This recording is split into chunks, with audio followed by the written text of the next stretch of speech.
This will be the first time on the West Coast that this music's getting played. So I think the unique and exciting part of this concert will be the undiscovered scores, doing the no-net music, and the different instrumentation that's going to happen.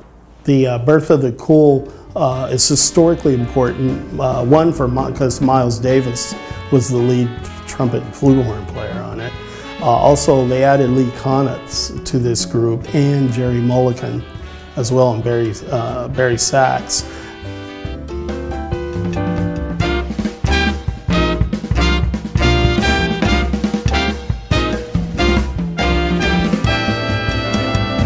Gil was important because he brought a lot of orchestration sound to jazz by bringing in tubas and French horns and bassoons.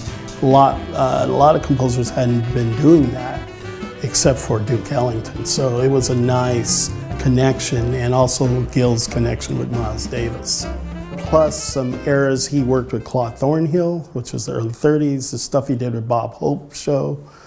He was the arranger for Bob Hope's show, stuff he did here in Stockton and in the Bay Area during that time, and also then his move to New York, where he met Miles Davis and that group, Charlie Parker, and all his arrangements that he did there. So we wanted to do some snapshots of that as well. We're showing different flavors of Gil's arranging from 30s up to the 60s and stopping there. We only have a couple hours, so.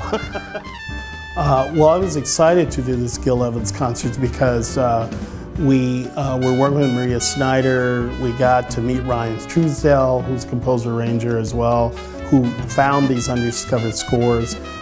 And I said, hey, there's a great place here, SFJazz. Do you mind if I did them with my big band here at SFJazz? And he said, sure, go for it. And that's how the concert came about.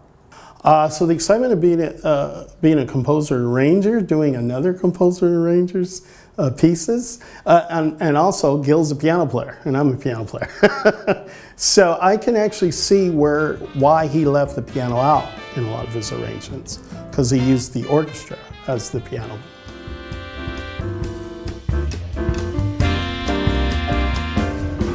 Gil did arrangement of Greensleeves for Kenny Burrell to perform, and it's a famous arrangement.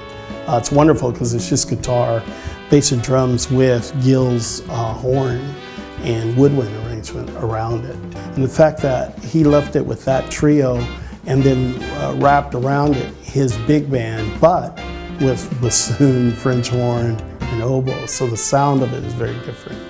What Gil did is he broke everything high-low. That's what's unusual about this no-net. So for instance, he put trumpet, trombone, alto sax to Barry Sachs, French horn to trombone. It was a very novel thing at the time when they were doing the Birth of the Cool album.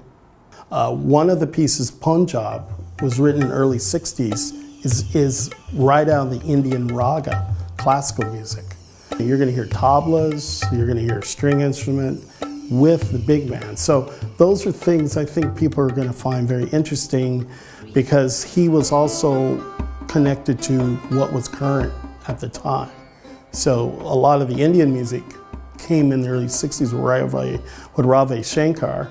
Philip Glass was working on it, but I think a lot of people may not know Gil Evans was working on it at the same time in parallel.